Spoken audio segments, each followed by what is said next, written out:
What is up, YouTube? What is up, my friend? Why do you ask what is up YouTube and then look at me?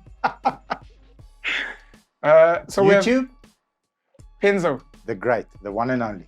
Guys, welcome back to Unapologetic. We know it's election season and we're hoping that today's episode will be as serious as we're supposed to make it, because a big part of our lives is impacted by politics. We kind of have to have this sit down. We've touched on it before. And I'm hoping that today we'll get to have like a robust breakdown of the upcoming elections on the 29th of May, 2024, and just our thoughts. I'm starting with who are you voting for, number one. And one of the things we'd spoken about off camera was, do you think everyone should be allowed to vote? So I think let me ask you the second one first, because that's how we ended the last conversation. And I'll answer you, not a problem. Sure. There is an answer somewhere. I think it's just a little bit further down the line. So should everyone be allowed to vote? Yeah. And I'm going to divide the question in multiple silos. Everyone meaning if you are contributing financially to the economy, and age groups. Should you be allowed to vote if you're over 65? Should you be allowed to vote if you are under 18? What is your view on that? I no longer believe in democracy Nice. as a base. And I do believe that decision-making should be left to adults, especially decision-making that is very important. Can you define an adult? Yeah. So an adult is anyone who's over the age of 20. No.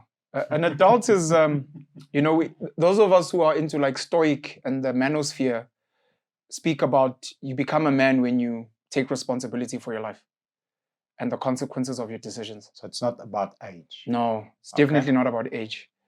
Being an adult, being a grown-up is someone who thinks through what they need to do, understands that they have to make decisions, hard ones, understands that there are consequences to the decision, and the consequences are not only individual, but also affect other people.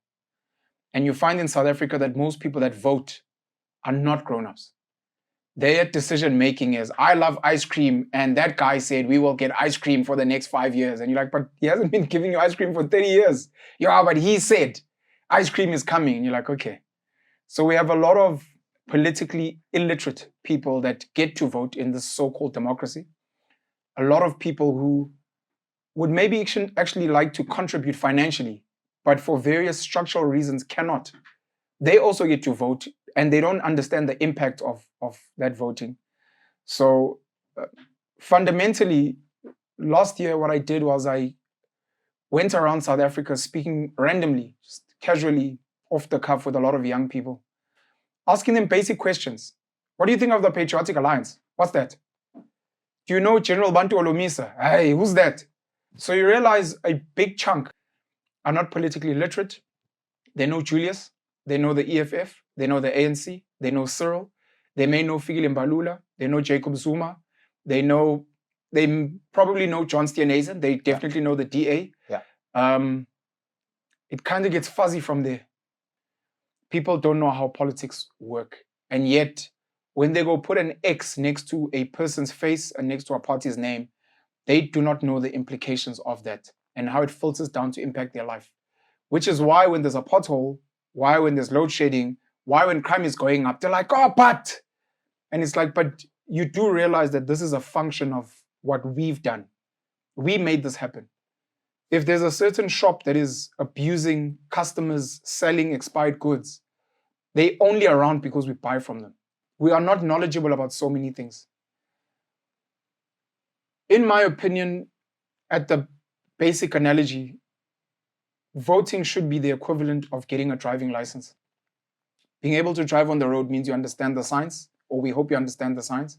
It means you went through some learning phase. A learner's license, you meant to read the K53, but most people don't, unfortunately. So in South Africa, being 18, you can be a serial murderer. You can be in prison right now. You could have stolen money, looted. You can be the reason we have potholes. But if you're 18, therefore democracy dictates you can then vote. You could be 98, senile, have dementia, Waar is meneer Verwoerd, my president? And you're like, bro, we're in 2024. And you go vote. Wie is hierdie mannetjies? And you're like, oh, geez, this person gets to vote. There's no measure of a basic level of understanding what it is that you're doing. So I've said before that I think we need some type of very basic test through tertiary institutions. It can be done online, some type of verification. It can be done at centers. 5 questions, 10 questions. Basic things. Who is the Deputy President of South Africa? What does MK stand for? Who is the leader? Oh, these might be difficult. Who is the leader of the Good Party? Do you know what DG stands for? You pass those, they're like, oh, okay, cool. You can vote. How about a few more questions? What is the impact of the previously elected leadership team been on economic growth, on building of schools, so what is the impact of historical data? How has the previous leader and his crew impacted your life? So that's Good, for bad, me or and ugly? you. That's for me and you to discuss, because that's a deep question. Yeah. But we're getting people to just go vote. Because if we start doing that, there's going to be like 20 voters. You want as many competent people to vote as possible. And currently we have a very big problem. I would like to remove the 18. I think we should go as far down as 14.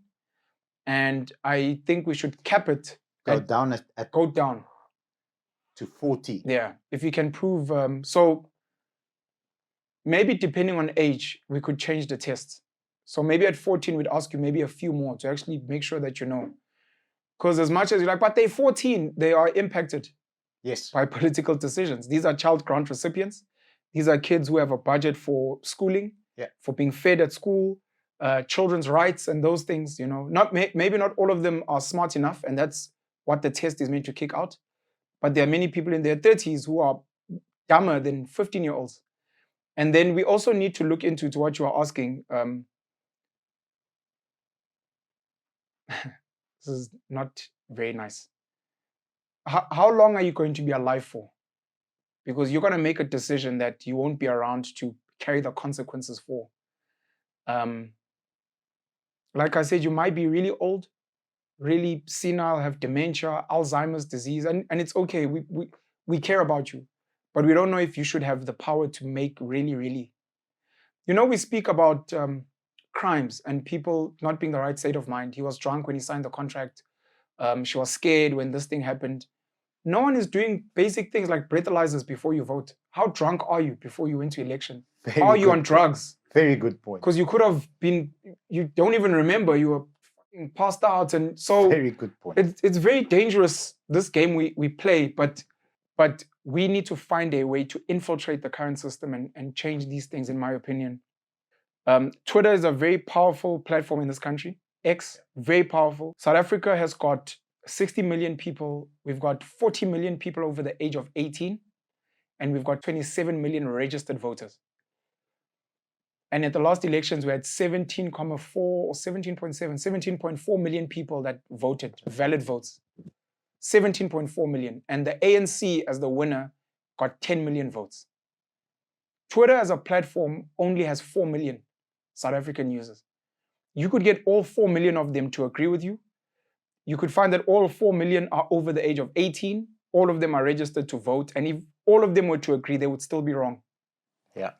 That's the danger of believing in social media and polls and those things. But on that point, that means the people that are marketing and currently winning are doing a better job marketing than the opposing opinion. Straight up. That's your answer? Straight up. Because I disagree. If you have 4 million registered voters on Twitter, okay, that are debating, that are actually engaging, I disagree.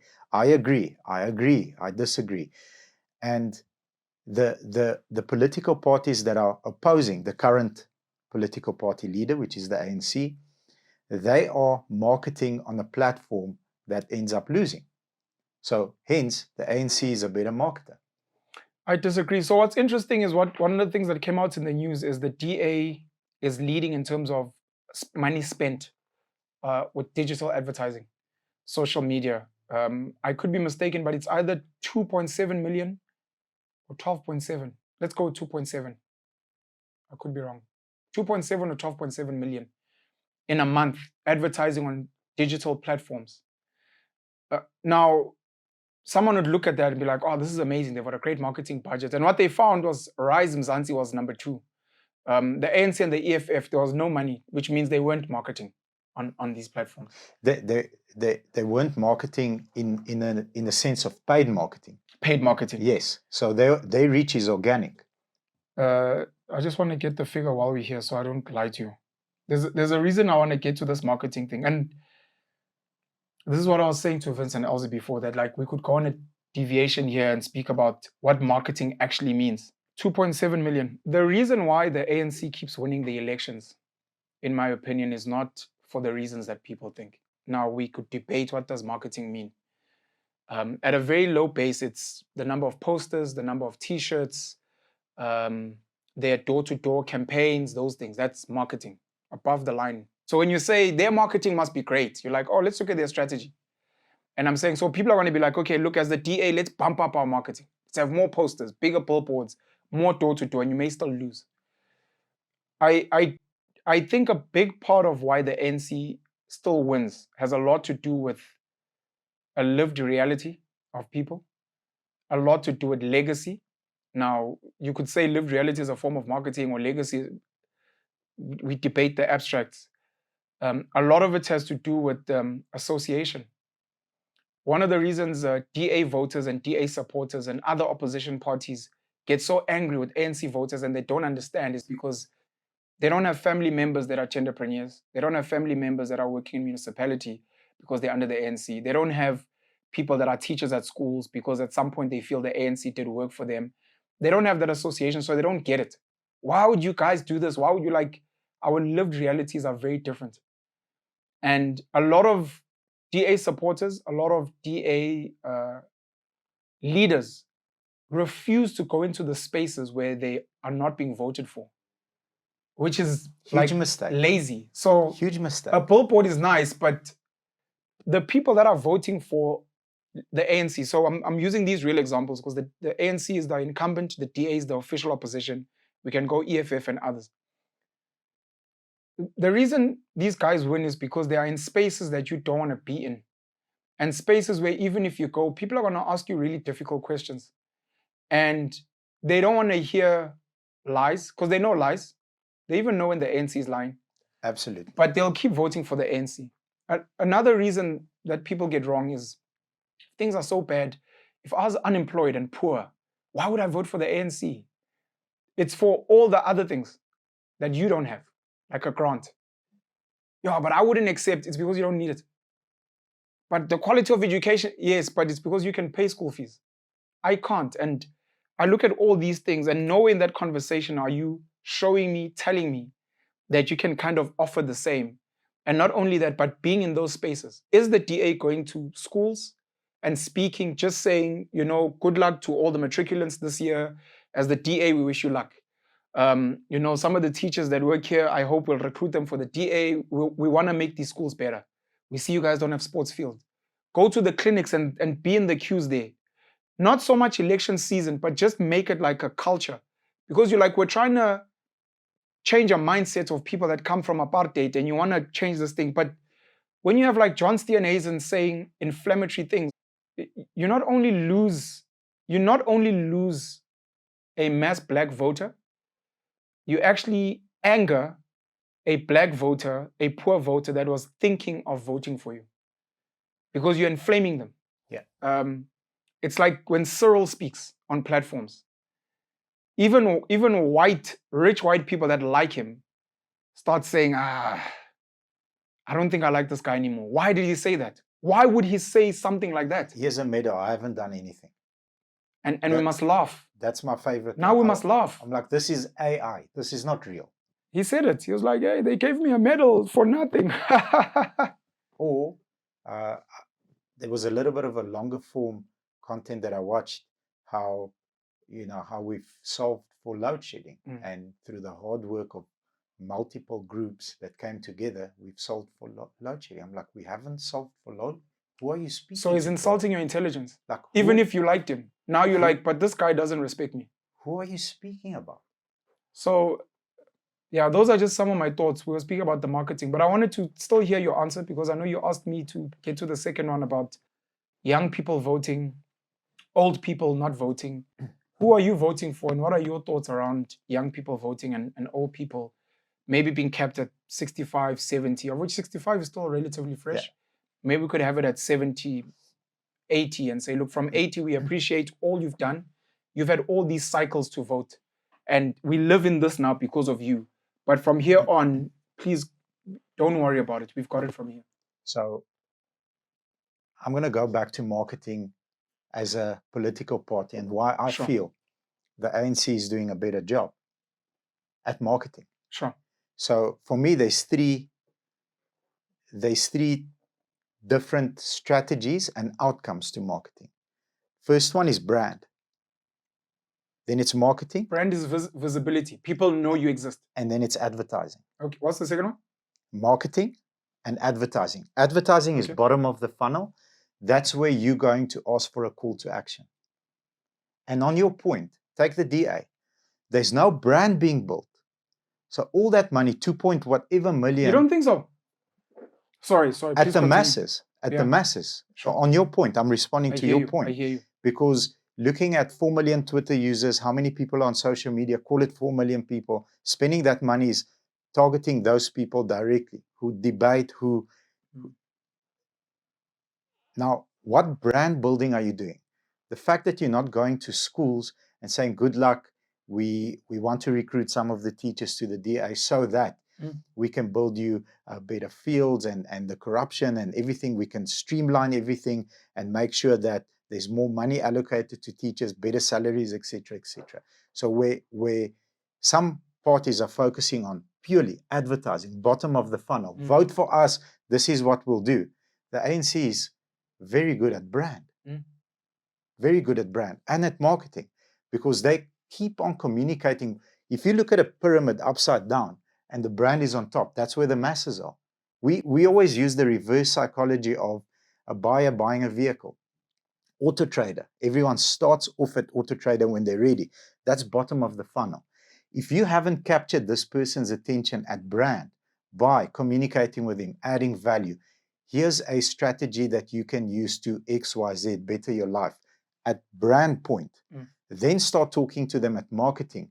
So when the decision is made at the end to pull the trigger, this is who I'm voting for. Because buying a car from a dealership is voting with your hard-earned cash.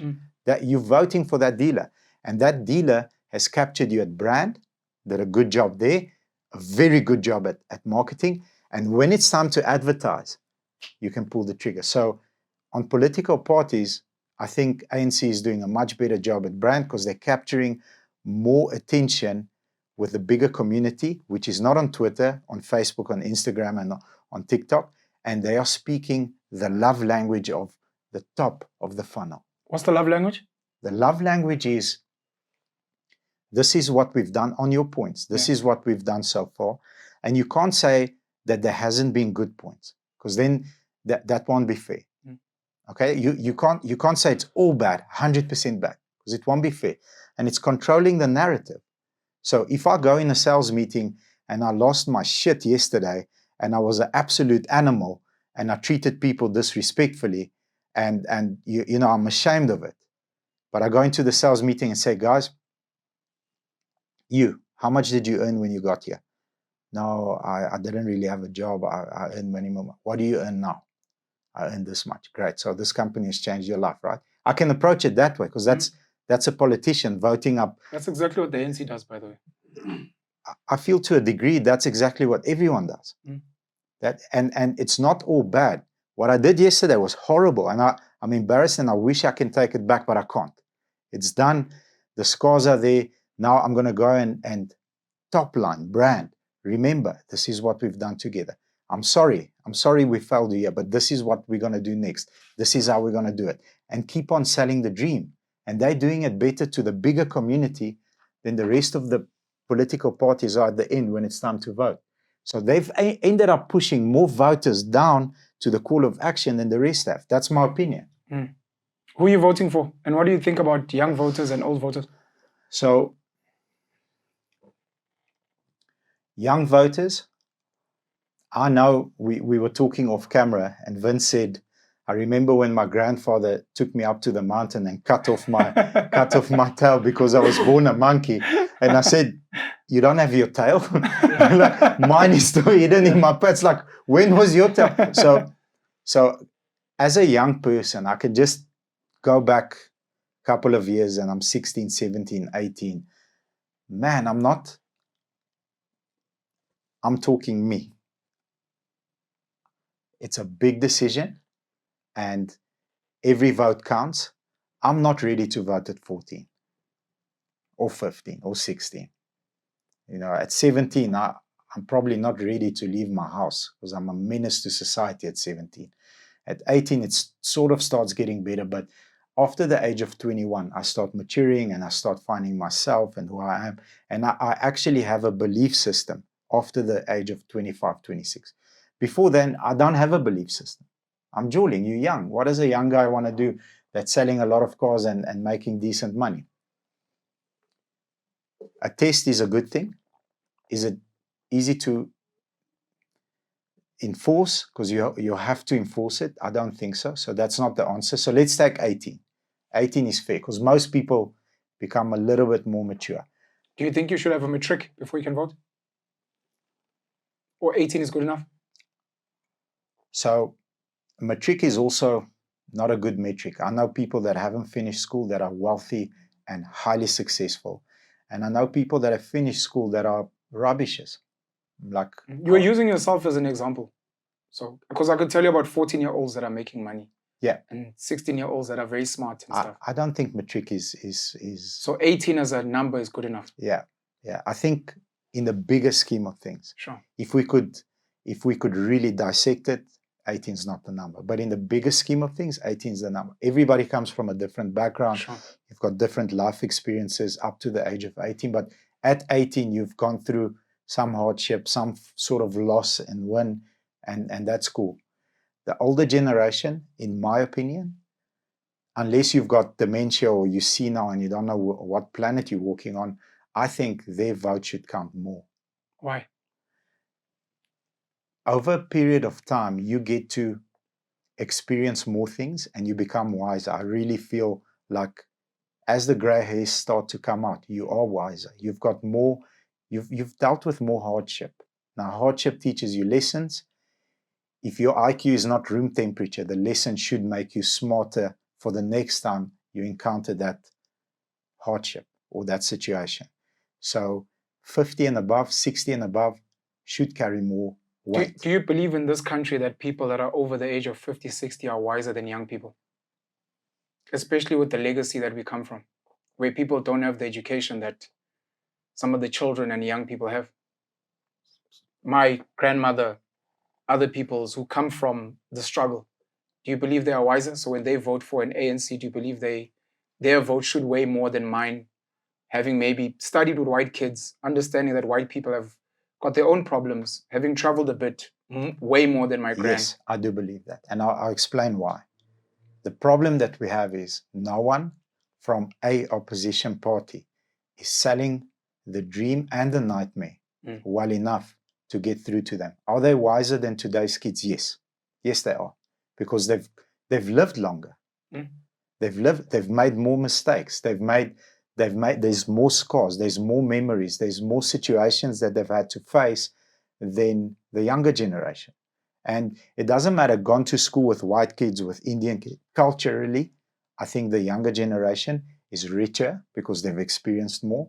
But wiser, I believe they're wiser. The problem is the marketing team of the parties is failing.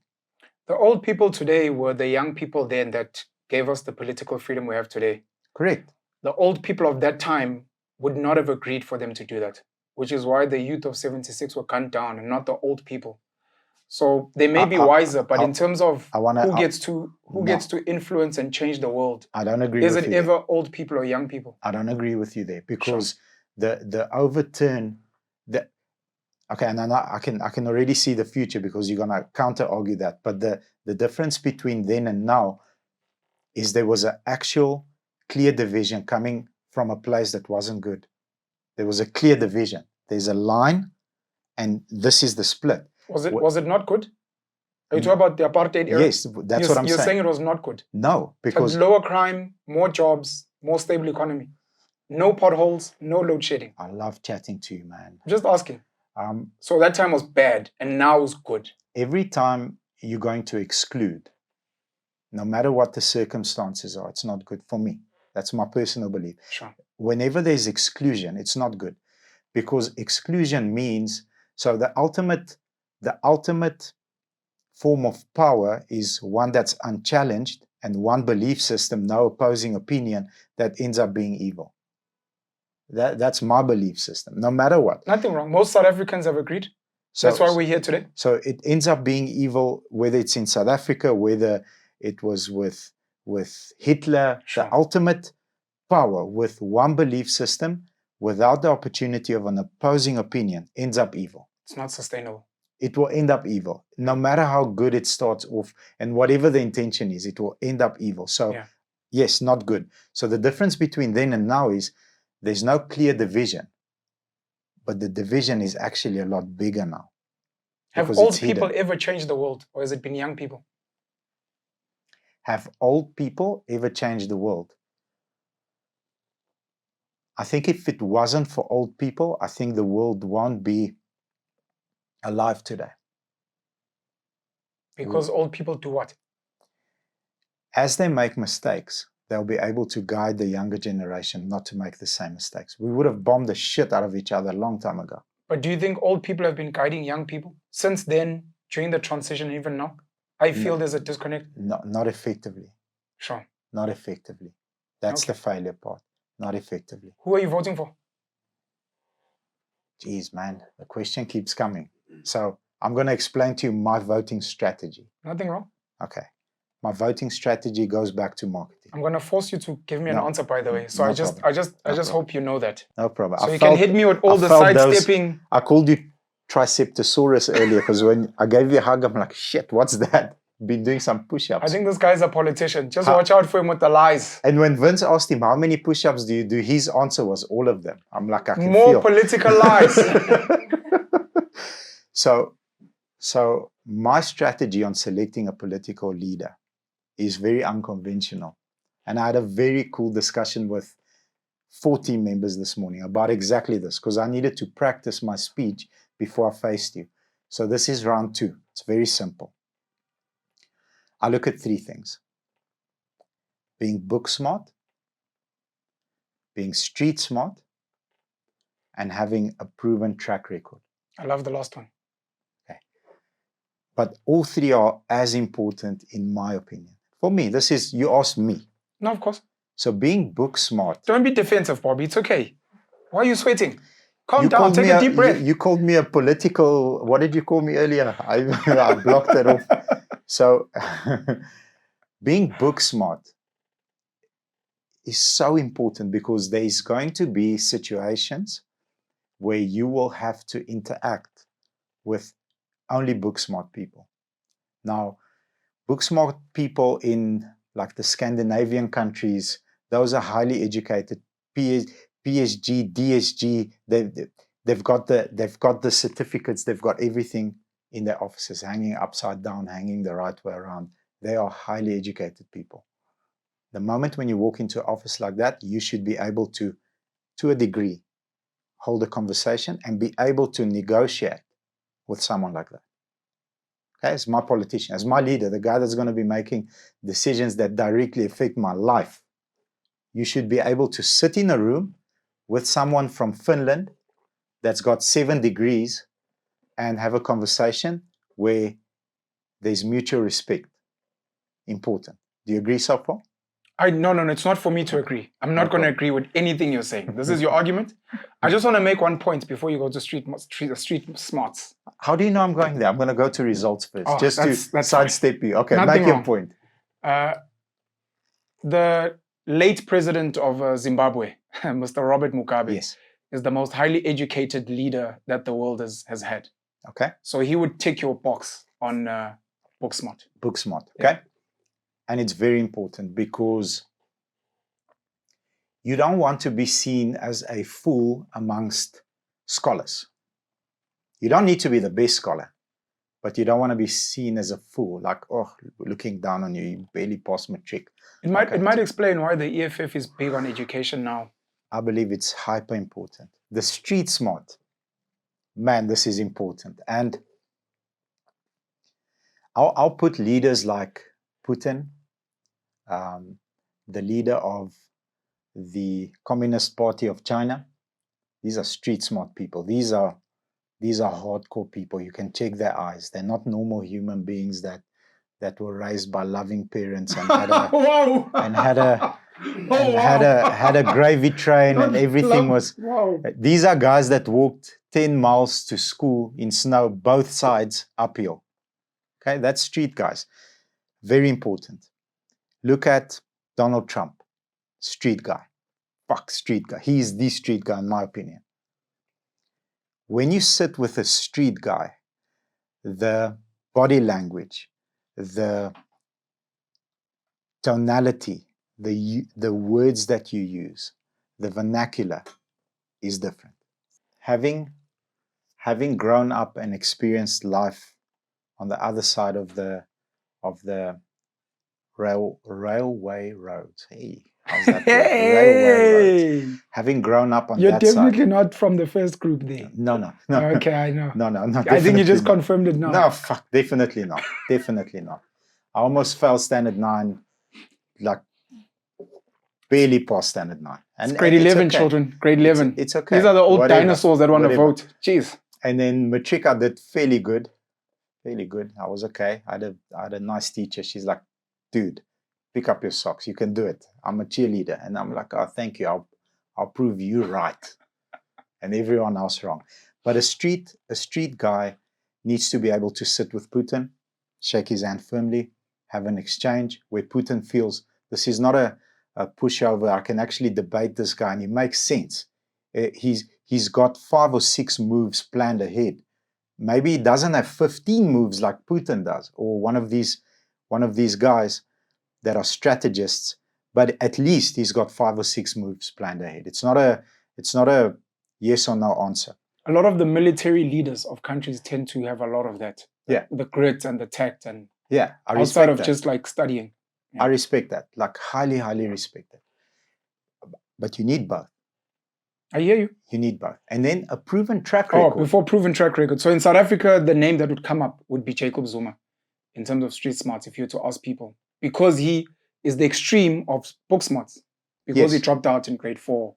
But he seems to have outmuscled, outmaneuvered his opposition within the ANC. Other people, well, today, ANC MK, the DA seems to have outmuscled, outsmarted certain media houses and so on. But do people realize how freaking difficult it is to do that?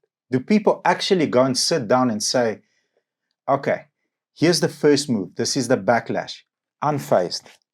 This is the next thing he did. How strategic are you to have so much fire coming down your head? Is it stuff that you know? Could be. Yeah. Like, you and then everyone sort of like let's look at the time. So that's freaking hard, man. You have to be so strategic to maneuver, and everybody there's a lion. You're not walking around with freaking chihuahuas and you're the big dog. Everybody there's fucking dangerous and a lion. Everyone. A lot of the guys who focus too much on book smarts don't appreciate the street smarts, and they never understand. And you're very right. It's very difficult to get it right, especially when you're outmaneuvering serious book smarts. Yes. Yeah. Yes. So sometimes the book smart guys will apply the rules. Yeah. Rules. So in accounting, there's a different rule book for an accountant and an auditor and a CA. A CA's rule book is a little bit. It's a mixture between both. Am I right to say so? You work corporate, different languages, proven track record. So who in the current South African climate is showing me that they've got book smart, street smart, and a proven track record? That last one's very difficult, by the way. in the South African context. Very.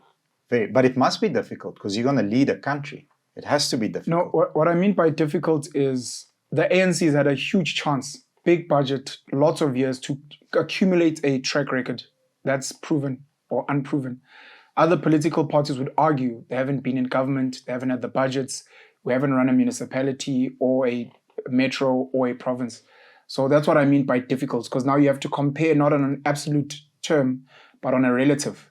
So if the DAs run Cape Town, you almost try to compare that to an ANC running South Africa on a relative basis, and it becomes tricky. Yeah.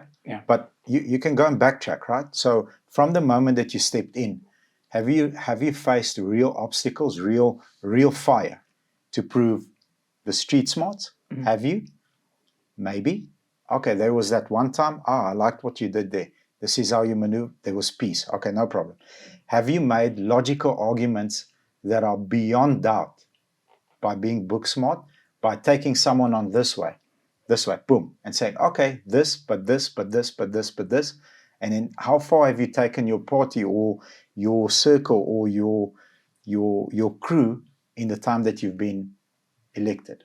So that's the third part. And that's what makes it fun. And I'm going to answer you. No one is showing me all three at the moment. No one is showing me. Is someone showing you all three? That can't be your answer. It has to be. Who are you voting for? It has to be. Who are you voting for? Today's the 9th. I've got 20 days. Who are you 3 voting weeks. for? Not yet. If we're going for book smarts, specifically of the bigger political parties, because you could vote for the smaller ones, of course. You know, there are educated people at those levels. But of the bigger ones, the book smarts would probably go to Cyril. Studied law, you know, worked very professionally. That's how he built a relationship with the Oppenheimers. Ended up leading the biggest strike we've had with the National Union of Mine Workers. Your logical argument is let's try and see who ticks a green tick, sure. And where's their red cross? No, because I told you that I'm going to get you to have an answer. Whether you agree or not, I'm going to put an answer on you based on your strategy. Okay. So Cyril will probably get that one on the book smarts, because John Steenhuisen, there's those jokes about he didn't get matric or he just got matric, whatever the case may be. Zuma's coming back under the MK, which is a new party. Will he get traction? We'll discuss that. Okay. But he doesn't fall under book smarts. We can go to Velenkosini Hlabisa, who's not very popularly known at the IFP. Julius Malema today boasts about his graduations. We've seen his pictures. So he's more book smart than Zuma on paper. So Julius is up there. Meneer Pieter Groenewald, I'm not sure of his education, academics. I can only assume that he's probably got a tertiary qualification, and I'm sure over the years he's gotten short courses and the like. But these are just of the big guys. You know, there's new players. Herman Mashaba, Gayton McKenzie, who I think are more street guys than book guys, so to speak, because of their business background. Gayton even worse, because he's an ex-convict who became a book author, who became a speaker, who became a businessman, and who's now in politics. In terms of the street smarts, I mean, guess I'll start with Gayton, but the guy is Jacob Zuma, but he's old now, and he's kind of had his turn. How old is he?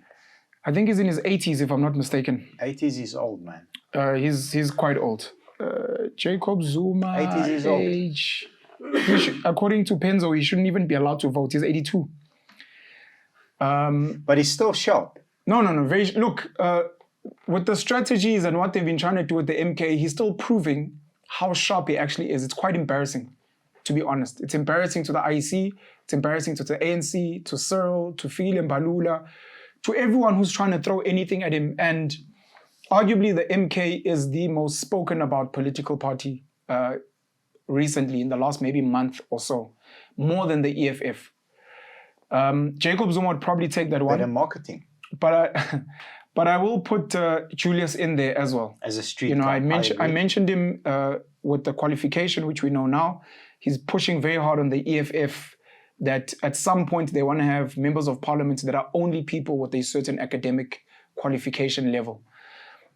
Street smart, because there were jokes about failing woodwork and how, just like Zuma, he came into politics as a young boy and he maneuvered his way into the ANC Youth League without fancy education, speaking. People thought he was clumsy and he'd say all these weird things, but he was gaining amazing traction. And to this day, people love him.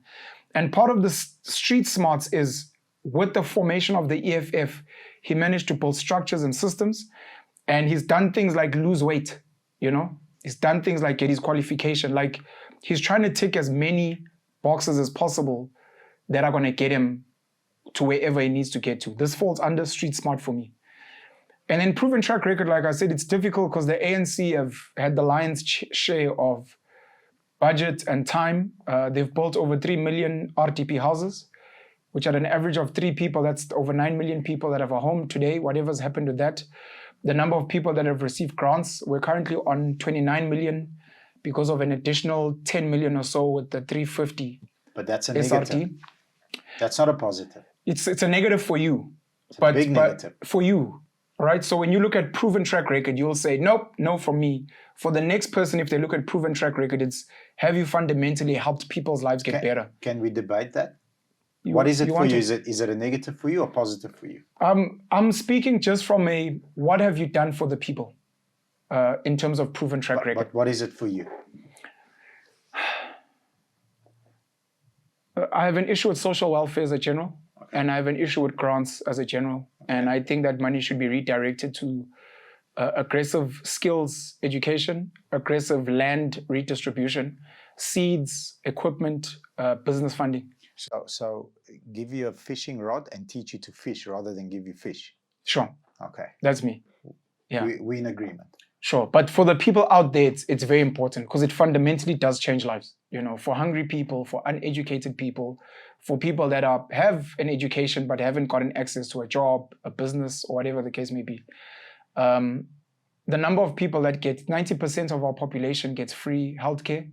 It may be poor quality, but they get it and it's free. Yes. They get a doctor, they get medication, etc. for free. 67% of our children are getting educated for free at no-fee schools, and a big chunk of those kids also get fed at schools, 1 or 2 meals a day. The number of that's a big positive. Sure, that's a huge positive because as a child, so it's kind of okay. You'll have it. I was going to say it's contradictory with the grant thing because kids shouldn't be fed at schools if their homes were sorted, but it's okay. We don't need to debate that. And then there's a big chunk of... I wanna just add on to that. Sure. My feeling is because as a kid, you don't have the capacity yet to change your circumstances. But you have parents. I know, but as a kid. But if the system was better, you wouldn't need as a kid to struggle. 100%. But the best time to plant a tree is 20 years ago. The second best time is now. Sure. So if you put a stick in the ground now, that 5 or 6 year old boy or girl growing up in a household where things are not okay, they don't have control over that. They've got control over how their kids live. But schools don't have control over growing food in the schools and getting the kids to feed themselves? That you solve the problem that is move 1, but we're speaking about move 5 already. 100%. It sounds like you're defending grants as well, though. I'm not in what you're saying. Grants. That's why I said it sounds a bit hypocritical. Feeding children at school. But you're discriminating based on age because there are old people that have the same struggles as children, and it helps to feed them as well. That's a choice. In your opinion, because of age? Yes. And I think they have the same mental capacity. We spoke about grown-ups earlier. Good argument, yeah. Okay. Well, but it's more of a choice because you've lived longer, you've experienced more things, and you've chosen to live a certain way. There are a lot of black children in particular, but I'll make it broad, but a lot of black children, by black I'm including colored and Indian, who today hate the ANC, who today do not vote for the ANC, who are living in the suburbs, very comfortable lives, earning comfortable salaries, sending their kids to private schools, have medical aid, who have benefited ignorantly, sadly, they are not aware, from triple BEE, broad-based black economic empowerment, of which one of the pillars is employment equity, EE, what we used to call affirmative action back then, yes, where they would not have gotten the jobs they got if it was not for BEE policy. They would have been overlooked. Vote? Do they actually vote? They vote. They don't vote for the ANC anymore because they feel the ANC failed, etc. They are active voters. A lot of them are active voters. Good. A lot of them are doctors, engineers, lawyers, accountants, etc. today because of things like NSFAS, because they got to study at schools for free and got fed and those things. So In terms of, I'm going back to proven track record. Obviously, we're speaking positives, of which the negatives are clear for everyone to see. No, those are, we don't have enough time this year. Sure. I'll just mention the failure of the state-owned enterprises. We've lost SAA, we've kind of lost Transnet, we've lost the South African Post Office. There's obviously load shedding, which is probably going to come back right after election results. On time, brother. I guarantee you, almost. Yeah. On time, every time. Right after they announce, and the winner is, and then boo. Yeah, we've got a plan and we've got 4 years. Don't worry. Whoever wins, don't stress. We've got you. Is our generator kicking in? Our potholes. Like I said, we mentioned some of the positives, but part of that is negative in terms of the very poor quality of health, the poor quality of schooling, the poor quality of the training of educators, the destruction of FETs, skills colleges, the lack of business funding, the rampant corruption from all levels, from small business, medium business, big business, levels at like the PIC, money's been looted from the UIF, etc., etc. So the ANC, when you have to do that metric of proven track record, you can actually vet them. It becomes difficult with other guys. The DA loves championing the Western Cape and Cape Town, which is mostly unfair because it's like applauding the ANC for Sandton and Umhlanga, but they keep at it. But Cape Town is obviously amazing, and Musi Maimane... I like that point. Which point? What you just made. Championing Cape Town is like applauding Sandton. Their counter-argument will be that most people in Sandton probably vote for the DA. So at times when it suits them, the good things, DA, the bad things, no, it's because national government. They do that with Cape Town as well. I like that argument Crime, a lot. yeah, but SAPS reports to national. I like that argument a lot, yes. But that's politics, right? Yeah. Musi Maimane said something that I thought was very fair, and it's probably a legacy of privilege, and it's a legacy of mindset, and it's a legacy of education. My understanding of the average white person when they go into a job is they're not going there to loot. They don't generally have black tax, etc., etc. And they've got some type of culture of a corporate work ethic. For some of the viewers that don't understand what black tax is, do you mind just no problem 30 seconds? No problem. Because it's very interesting. No problem. So I'll explain black tax after this point, if you don't mind. Now, for the average black person, they were the first to go to tertiary. They're the first to work in maybe that type of corporate environment. Their work ethic maybe comes from a legacy of garden workers, domestic workers, maybe someone who was maybe a nurse or police officer if you are lucky. They may not have the culture and the mindset and then they've got this black tax, which I'll explain, that they have to deal with. And then they come into spaces with other people who were placed there due to corruption. They were not placed there due to merit. So I spoke about employment equity, but a lot of black people have their jobs, not because they're competent, but because they're black and they have the right friends. So that mix becomes a space of incompetence, maladministration, and corruption. So Musi Maimane said, from his perspective, because he's left the DA and he said a lot of negative things about them, but he says the average DA politician is not going to loot. Their whole modus operandi is not, let me go get tenders for my mates, let me go and... Whereas his opinion of like ANC, arguably EFF politicians are, hey, chief, Kada, hey, we have to eat. Come on, the people kind of situation.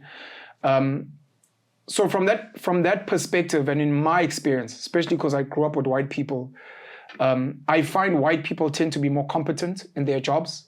Even when you go to government departments, and people can debate me if they want, you go to a home affairs, you go to a public hospital, you go to a public school, as an example, you'll find the service of white employees to be of a better standard than the black ones on average. They are brilliant black employees.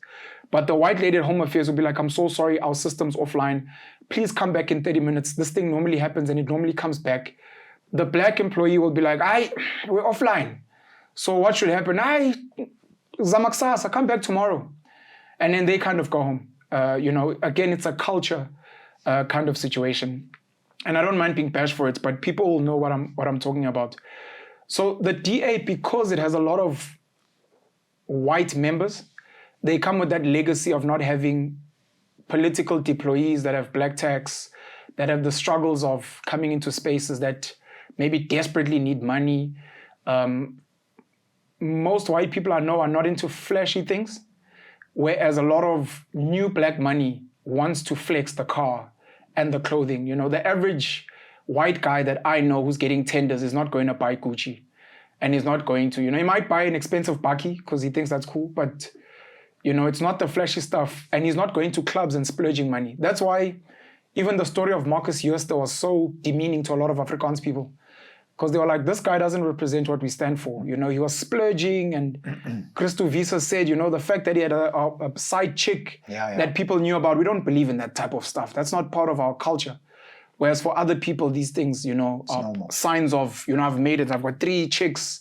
I drive this Ferrari and, So the DA has that. But the DA in Tshwane has shown a lack of competence. There were times when they placed people that weren't really qualified in certain spaces. There have been stories of corruption, maybe not as much because, of course, they have limited power.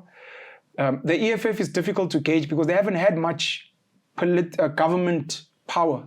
Yeah. They become a kingmaker, but they don't necessarily have ministers. They don't run municipalities, from what I know. How we look at the EFF's track record is in the 10 years, which looks brilliant. They third biggest opposition. They've overtaken the IFP. Everyone talks about the EFF. Greater recruiting. Greater recruiting. Speaks the love language of a certain brand that they represent. Yes. Correct. The work they've put into Parliament, getting certain people to watch Parliament, speak about Parliament, within a 10-year period has been brilliant. And some people want more. And even the things they say, even though they may have not done anything, the land expropriation without compensation, which people now mimic, which the ANC had kind of gotten people to not talk about anymore. Nationalization, which, so you measure them on that. And then the other political parties, the IFP did a brilliant job. Before 94, they were brilliant in KZN. The Freedom Front Plus is mostly a minority group. These are the top 5 currently. Yeah. So they're difficult to gauge as well. We're not really sure what they're doing. If the Freedom Front was AfriForum, we'd be able to be like, oh, but they've built this institution and they've done this and maybe they built Orania. So you're like, oh, we can see that. But as far as I know, unless I'm mistaken, the Freedom Front Plus is not AfriForum, they're not Solidarity, and they're not Orania. So I don't know what their track record is in that sense. Then you've got the ACDP, then you've got the UTM, you've got ATM now, which is relatively new, and then we've got new players coming in, the PA, with Gayton being the mayor of the Karoo, gave himself 100 days, etc. And Herman Mashaba, whose track record is mostly his business success. Yeah. But we're not really sure much of Action SA except for the good structures they have. So on that one, it's very difficult to come up with like a candidate. And it's really up to you. Based on what I've said, you could still be like, look, ANC, that's where people are like the devil, Or you could be like, DA, look at the Western Cape. Imagine if the whole of South Africa was like Cape Town. And then the EFF, where black people are like, the ANC failed on the promises. The EFF is holding them true to whatever we were supposed to get from the Freedom Charter. So we believe in Julius. We believe in what he has to say, therefore. So you kind of pick between those. And it's Cyril, John Steenhuisen, and Julius. And out of those 3, there's one person that I've mentioned 3 times. Because I didn't mention Zuma, and I mentioned Cyril twice. Yeah. So you want to vote for the EFF? No proven track record. Who's got a proven track record, in your opinion? No one. No one's got a proven track record. Because no one meets the 3, that means you are not voting. That means I'm observing. It's the 9th, brother. No, that means nothing to me. It's the 9th. So the best chance currently is the EFF. Or Cyril. To win. For you to vote for. Oh, to vote for, because that's a different question. Because you gave me that strategy. So and those are the guys that if we were to put points, probably are the top 2 there. So to win. Because I'd put John Steenhuisen. Oof. Yeah, look, I don't know. To win, you spoke out of, let's say, 20 minutes, probably 16 minutes on the ANC to win. Which is fair, because we've got more to talk about because of the longevity of that party being in power to win. You with me? I'm with you, yes. To win. Who am I going to vote for? Who is the book smart, street smart with a proven track record? I'm observant. What are your three options?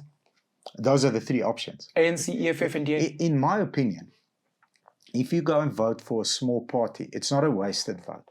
It's not a wasted vote. I hate people that say that, by the way. I agree with you. It's not a wasted vote, but it kind of is. Isn't it? No. Not. Okay. Must I motivate? Yeah, please. Yeah, because the DA loves this one. If you vote for the small guys, it's a vote for the ANC. You're throwing away your vote. No, but it's not voting for the ANC, so it's taking away from the ANC. I agree. That's the maths. So Parliament is 400 seats. And at the last elections, it was arguably between 35 and 45,000 votes for a seat. So if you vote for a small party and other people vote for a small party, they end up with the seat. How influential that seat is going to depend on, to be fully honest, that individual in the seat. And we've seen people like Kenneth Mishwe, because they fought against COVID regulation. I think there were some successes there. I know AfriForum at some point was also fighting for those things. You look at Bantu Olomisa of the UTM, who's been very vocal in parliament with 2 seats. Mangosuthu Buthelezi, I think the IFP had 14 seats, if I'm not mistaken. How influential he was there as well. But now you're influencing my strategy, my voting strategy, because that makes a lot of sense. So I'm just saying 100%. that when you vote for smaller parties, Vuyo Zungula of the ATM are the people that actually took Cyril to court for Phala. Yes. As an example. So when people are like, it's a wasted vote, it's not true because it could be a seat. The wasted votes sadly become the people that don't meet that threshold for a seat. It becomes a waste, but it's almost insignificant in this country. And to be honest, everything has to start somewhere. And if we are going to have this culture of politicians saying only vote for big guys, I agree with you. And small people are useless, then we can give analogies of examples which are going to not be flattering to them. To be like, then there's no reason to buy from black businesses, because then that's a waste of my money. I agree with you. As an example, there's no reason to then support whatever, because, that means you guys support apartheid, because they clearly built all this infrastructure. That's what you're saying, DA. And trying to get black people to build stuff is a waste. No, that's not. Then why do you have an issue with us voting for new parties so that they can grow, because we share their ideology? Very good argument. You know what I mean? And you've changed my opinion. Thank you. So you're going to vote small party, is what you're saying? I think that's the right decision. What are your 3 options? I don't know yet. I need to investigate. Because it makes sense, right? You need a proven track record. What are the top 3 cars in South Africa that people should consider buying, Bobby? Just buy from me. That's the big thing. It doesn't matter the brand. It doesn't matter. I've got a controversial question for you. You're such a loser. I've got a controversial question for you. But I need to speak on black tax first. Please. Okay, so black tax for all the guys that are going to watch this that don't know what this concept is. For all the white people, you're saying? For all the white people that are going to watch this episode. And shame, no, black tax is not only for black people, but and some people of color from other countries, because this is black tax a South African phenomenon. Yes. No, the term is a South African term, but it's definitely not. Okay. Black tax is an additional, I'll use the term burden. Other people could argue investment or responsibility. It's an additional burden / responsibility investment because of the legacy of your family, your people, the country, etc. So from a South African perspective, we come from a history that excluded black people, including coloreds and Indians. And because of that, when we got political freedom, when black people now enter into the mainstream economy, they pay normal tax like everyone else. But they have an additional burden, if you want to see it as a burden or responsibility, to send money home where there's a shortfall. Your mother and father got to work during apartheid. Your grandmother, grandfather got to run a business during apartheid. My parents couldn't. So for that reason, I have to send money for them, whereas you don't, because they've got their pension, they've got whatever investments they had.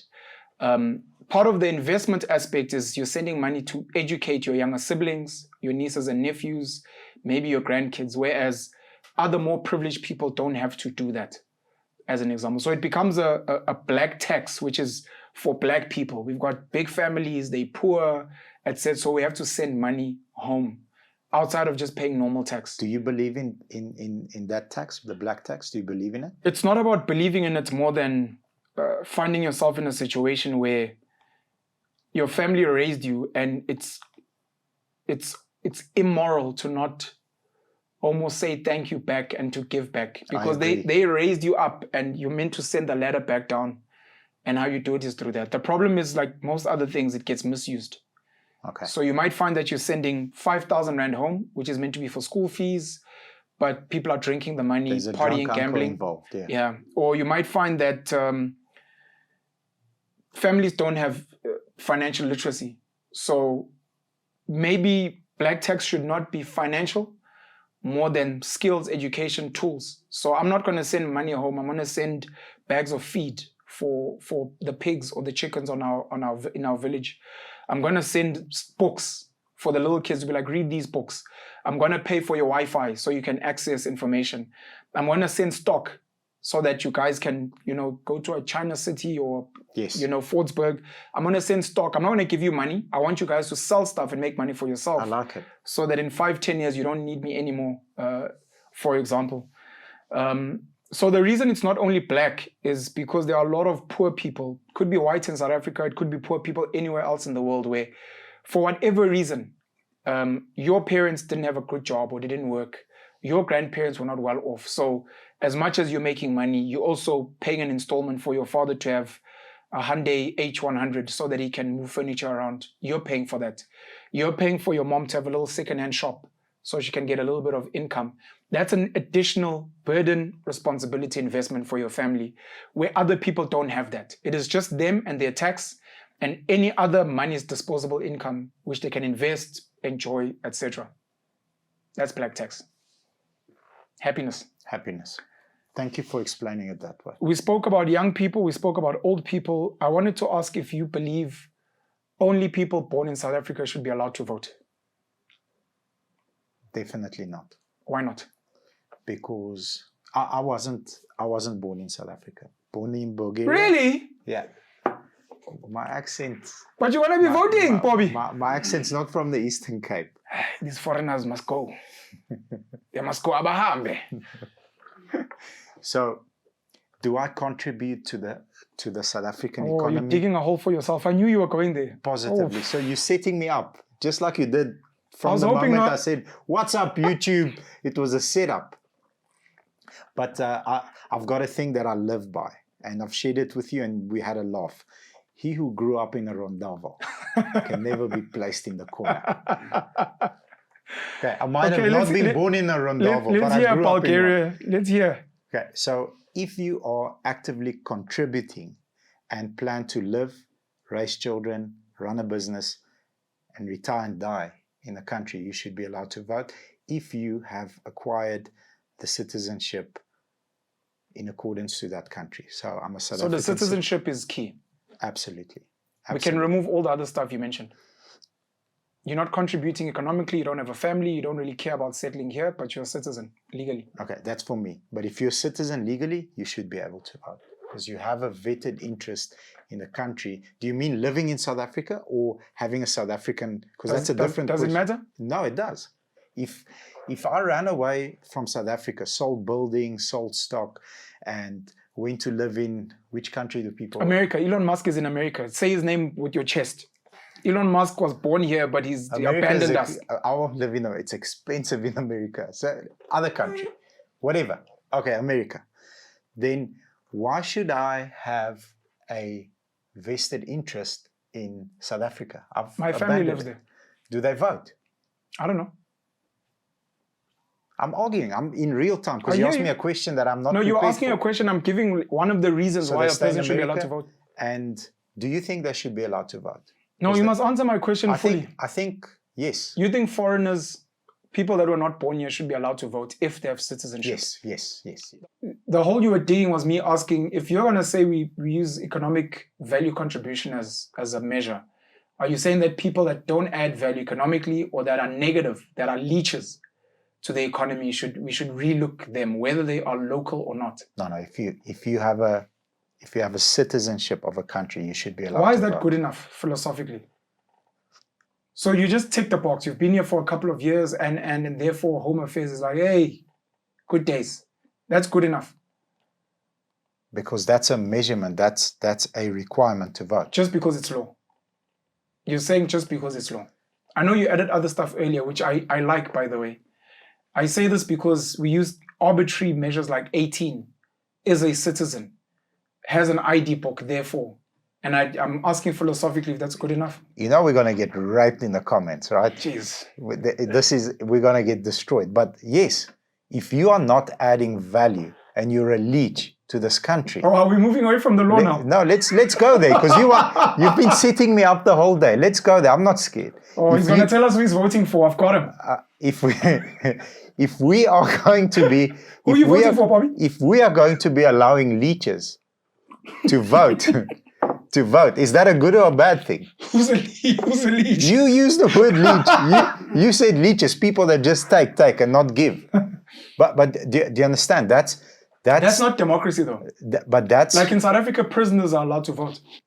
But that's what I want to say. The point I want to make is not everybody in society is the same. We're different. Some people add value in different ways than others. Some people add tons of value financially. You've got big CEOs that drive companies that are cutthroat. They are bulldogs, the absolute serial killers. And they're paying millions and millions and millions and millions and millions and billions rands worth of tax back into the economy. That person adds value that way. Then you have a social worker that goes and speaks to victims, that speaks to people that have had real trauma.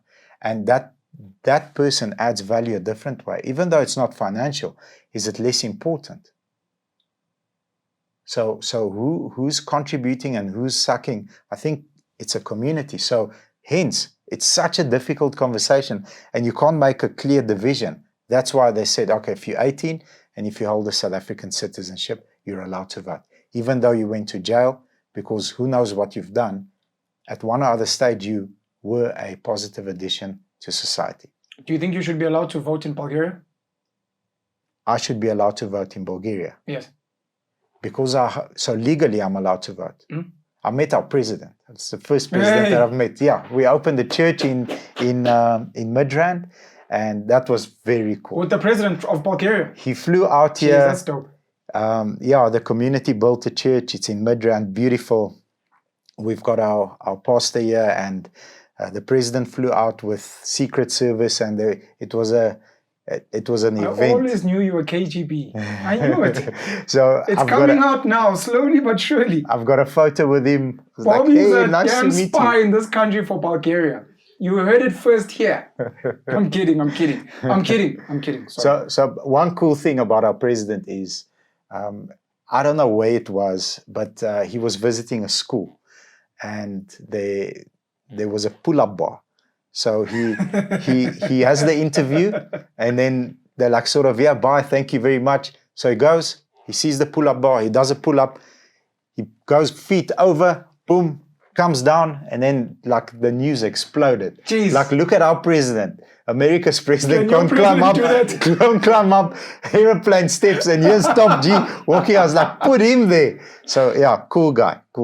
Should I be allowed to vote in Bulgaria? Legally, I'm allowed to vote. Should I be allowed to vote? I have vested interest in the country because I've got all my families there, aunties, uncles, cousins. Am I going to make a educated decision on who I should vote for in today's times? Yes, because we have access to information, and I've got access to Bulgarian TV, and I get to, in real time, process issues that they are processing as if I was there. So should I be allowed to vote? I think the answer to that question is yes. If you didn't have family there, if you didn't have a vested interest, if you didn't pay attention to the politics, do you think you should be allowed to vote?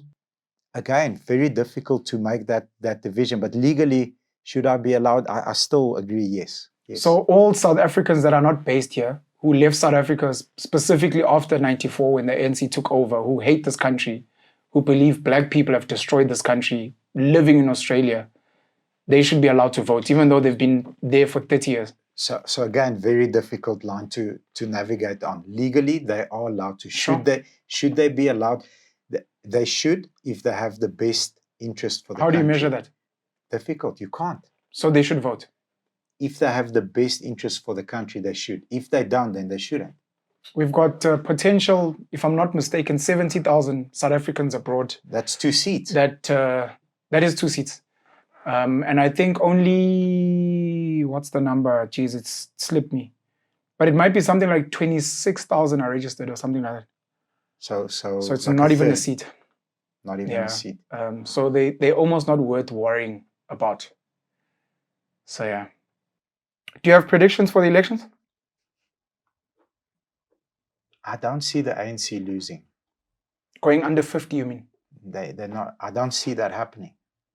So they got 57% last time. If you were to put a number, would you think they'd stay there, go up, go down, but over 50? If it goes down, it's very slight. Sure. In my opinion, that's my prediction. It's very slight. Do you think we're going to get to a point where we need coalition governments?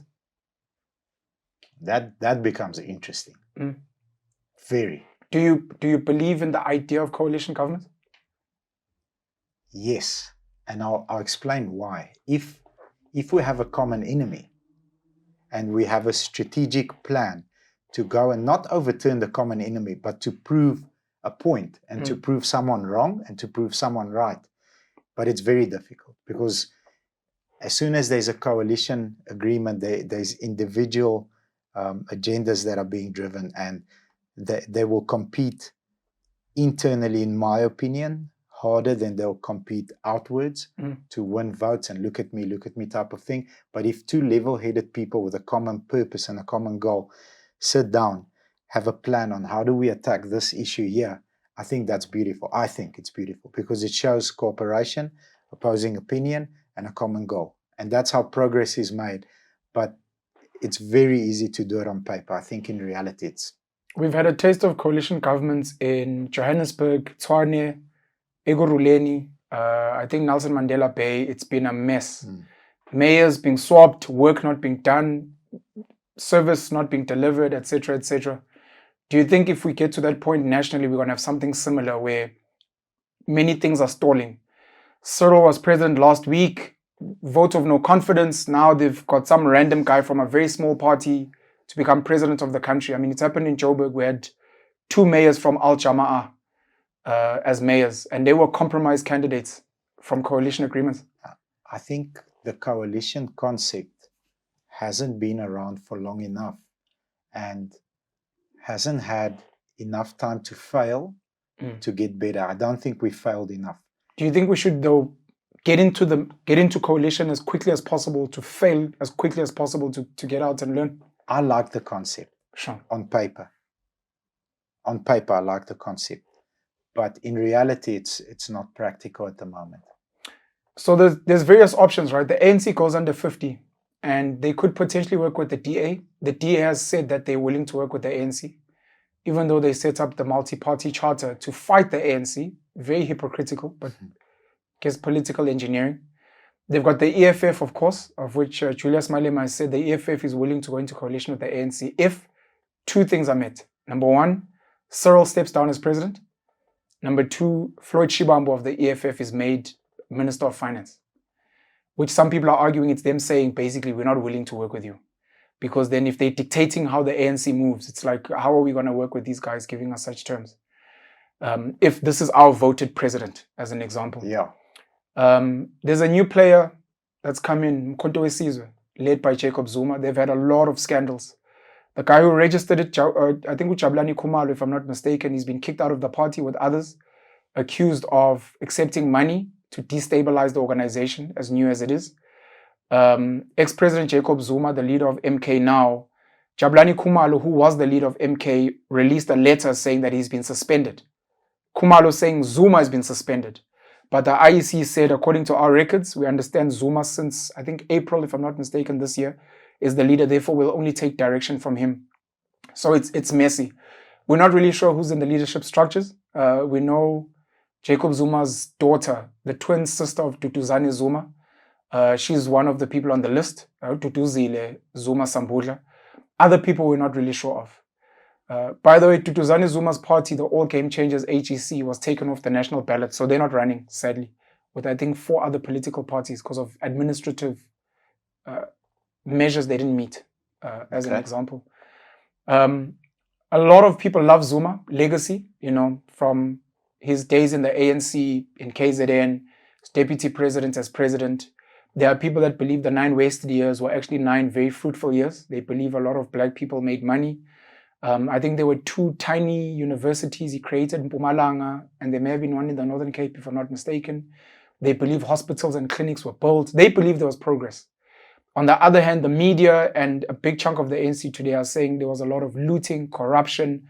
The Guptas infiltrated the economy.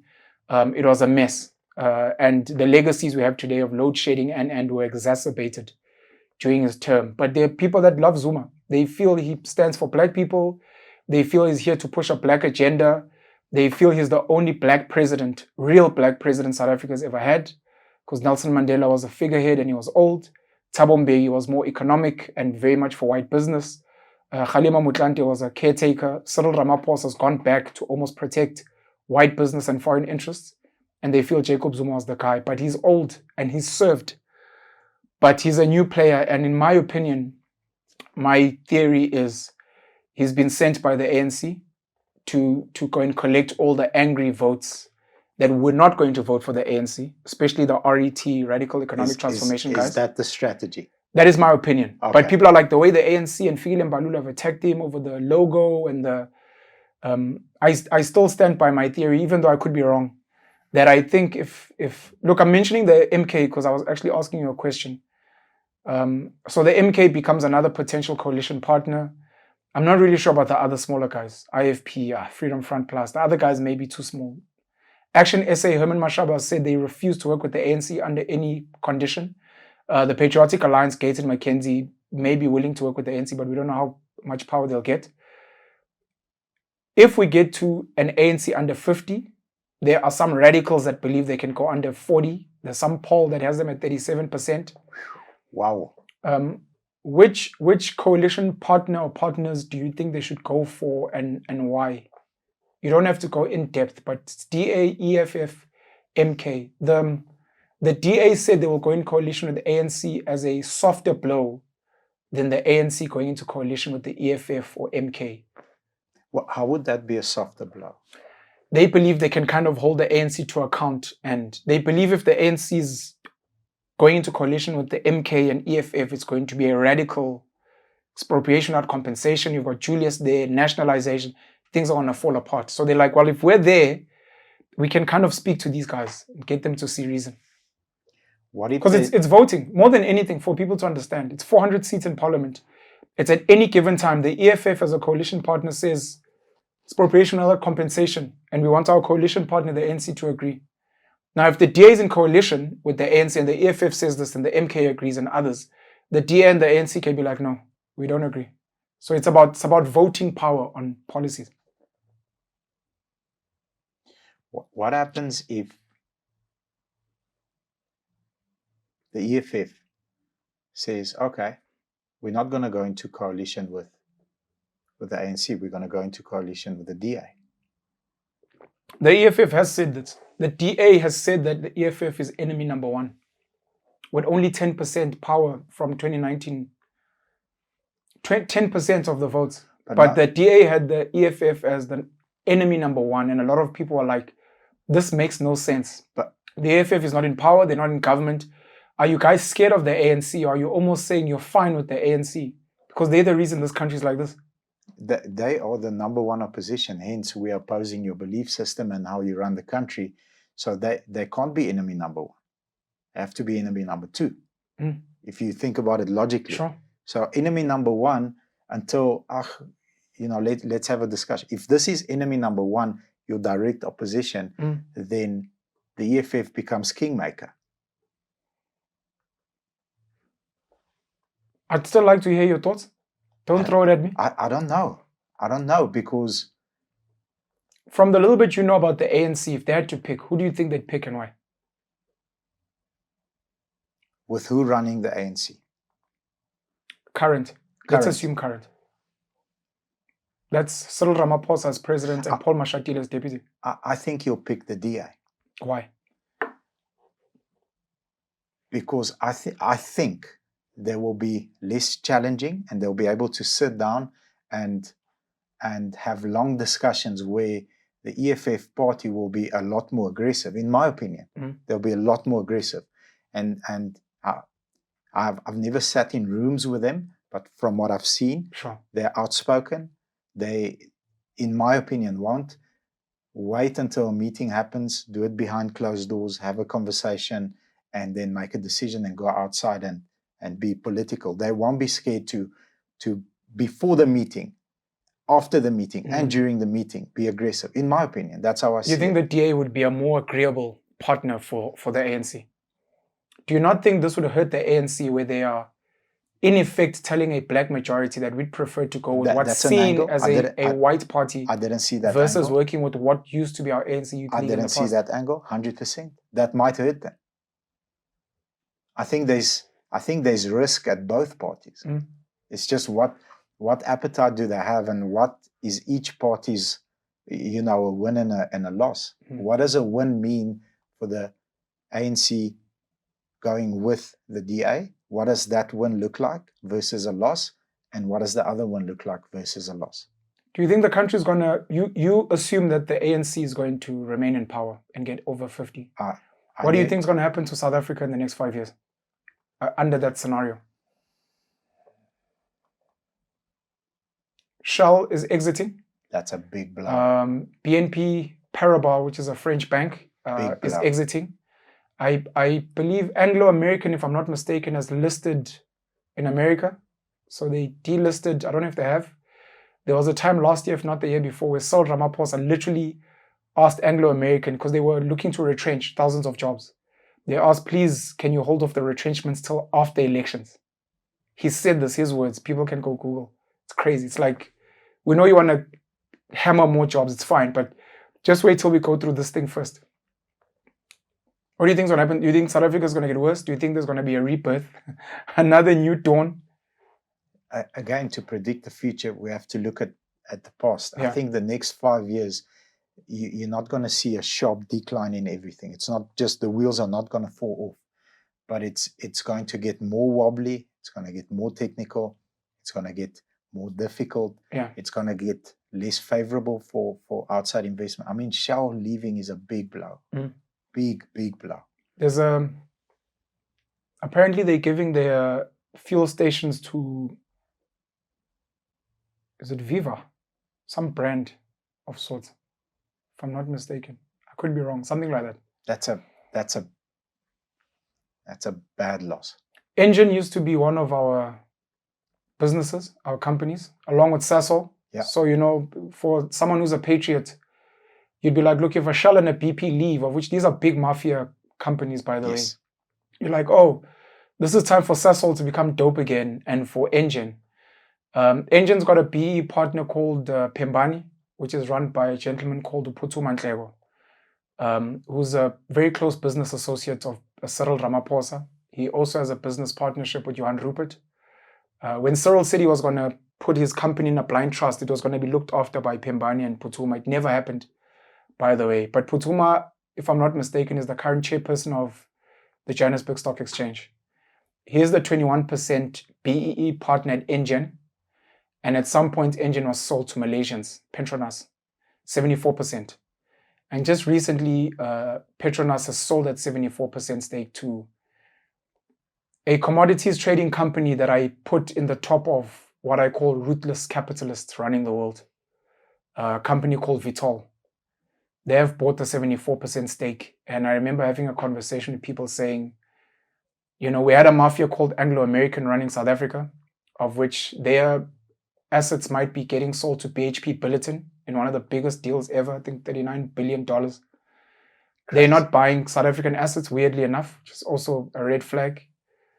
Anglo-American looks like they're exiting, but it looks like the new mafias that might be running South Africa is Glencore, number one, because they supply our coal, they supply our diesel under Estron.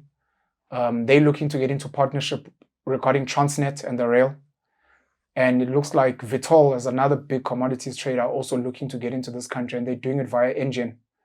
There's another big one called Trafigura, and I don't know what links they have I've said before that I think this country is run by big business, and it's just some of those things that are happening. Anyways, I was still asking the next 5 years and what you think might happen. Because, when there's blood on the streets, the ruthless capitalists come in and clean up. On that note, that's why book smart, street smart, and Proven track record is so important, because if you're going to be allowing that caliber businesses to enter the market, there needs to be sit downs. And what is the best outcome for South Africa during that sit down? Because they're not buying up those shares to enter the market through engine so that they can fix potholes. You know what I'm saying? Never. That's not what they can position it that way. And if you're a smart, street smart and book smart person, you can say, well, we know the agenda. It's a ROI for you.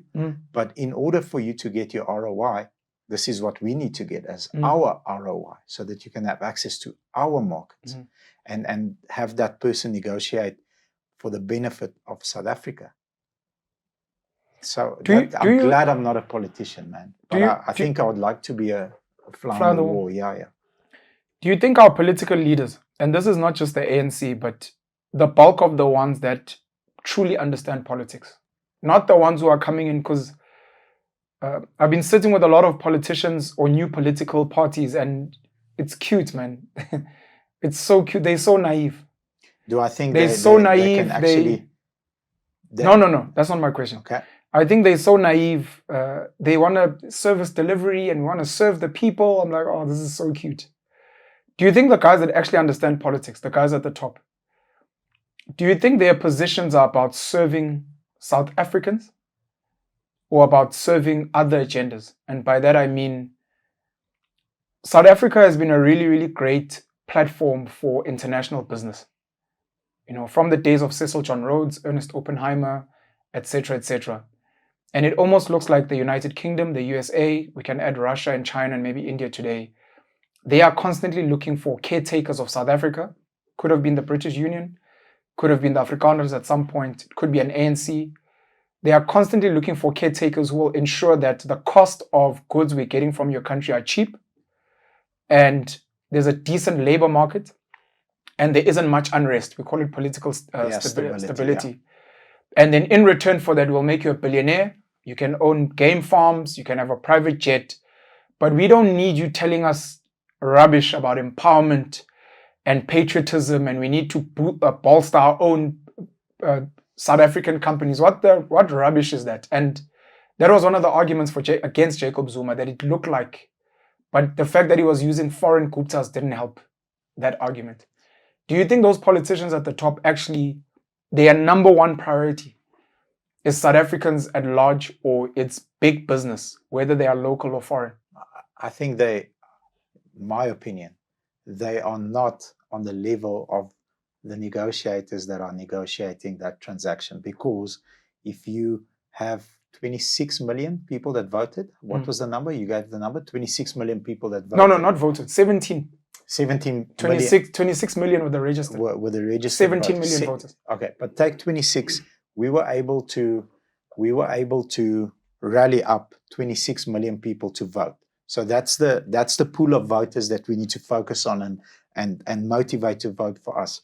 It's a different skill set than getting 400 million people to vote for us. You understand the difference in not only experience, the difference in markets.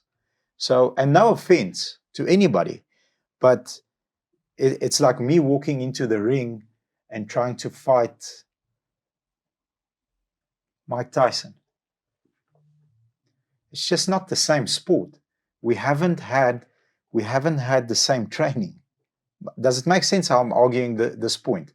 You've got a guy that rallied up 26 million votes and has to look after a country of this size, an economy of this size, which is nothing compared to the masses, to the big economies. And he's negotiating with people that are navigating those markets successfully. The population argument for me is not one worth considering. I'm not calling anybody incompetent. I'm just calling the two people that are standing facing off each other have had different training, and there's a different skill set. So they almost get summoned.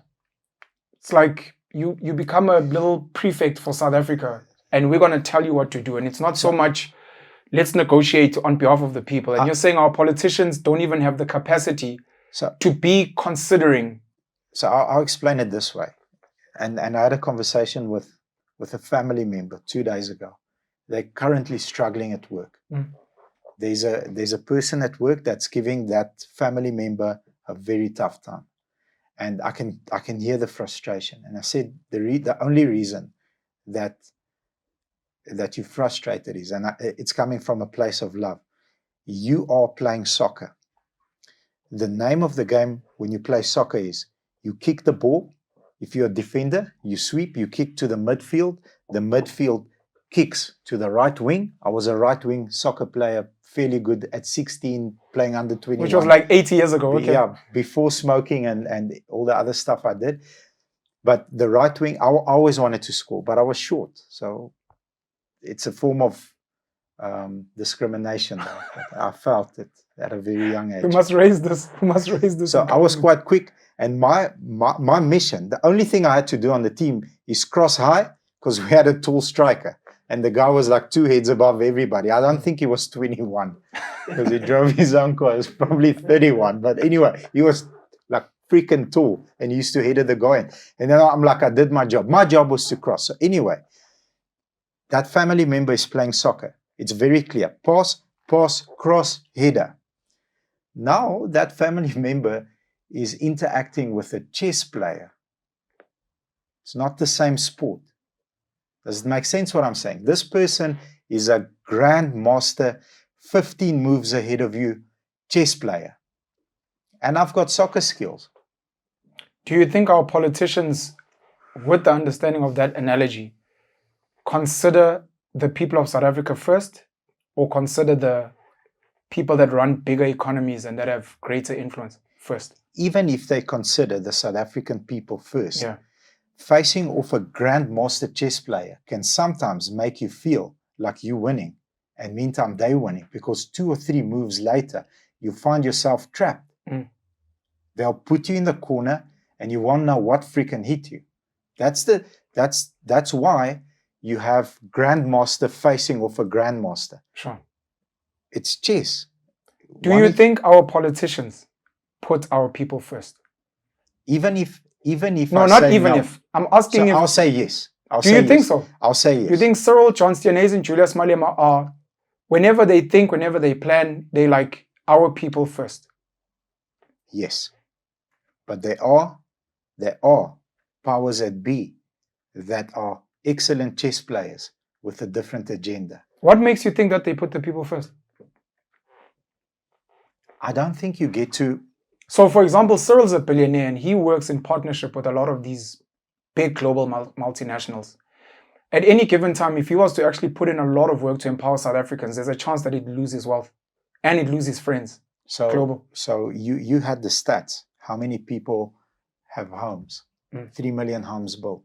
RDPs, yeah. RDP houses. I mean, those are times 3, call it 4. Because I think, call it 3. Sure. 9 million people have a roof over their head. That's a win. That's a win. And I'm saying, it might start off with having the best intentions for the people, but sometimes I find myself against a chess player daily. I'm like, fuck. Like, I should have seen your intention. Your intention was not good. But I'm already 5 or 6 moves down the road, and whoops, here goes the queen. Because that's a setup. So I will say yes, they do have the best intention of the people, but they face off grandmasters or people that have been longer in the game than them, and sometimes they get checkmated. And it's very hard to come back from that, because you've said and done things thinking it's the best thing for everybody, and it wasn't. And you made a mistake. So my answer is yes. Okay, I won't share my views. Please do.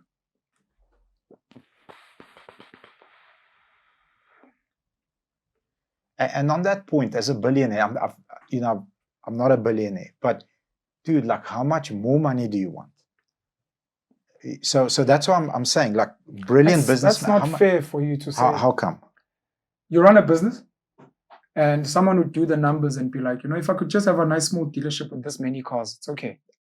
Fair point. And then someone would be like, but why does Bobby want to keep growing? Fair and point. Why? And your argument could be like, the jobs we create and the impact we make. And but I'm actively competing in a market where that's a decision that I've made to say we're going to grow our team, empower more people, train more people, get more people to earn a decent living, and by competing. There's no other way to do it. We have to but compete. You're not doing it selfishly for yourself. No. Billionaires could argue the same. Valid point. Yeah. I agree. So Cyril is not a self-made billionaire, unfortunately. He is a created billionaire from Black economic empowerment, which makes his story different from other billionaires who are self-made and who have built businesses, etc. I do believe that a big part of him being given money was an agreement, partly by the ANC, sadly also by himself as the chair of the BE Commission back then, and then being the right guy at the right time at the right place, where because we're going to create this thing, we need people who are going to sit here, and this is one of the guys, and we're going to get a couple of others as well. I don't know how much of his supposed wealth he enjoys. I don't know how much wealth he actually has, because most billionaires generally make their money through dividends. And if there are no dividends declared, if it was a bad year, you have nothing.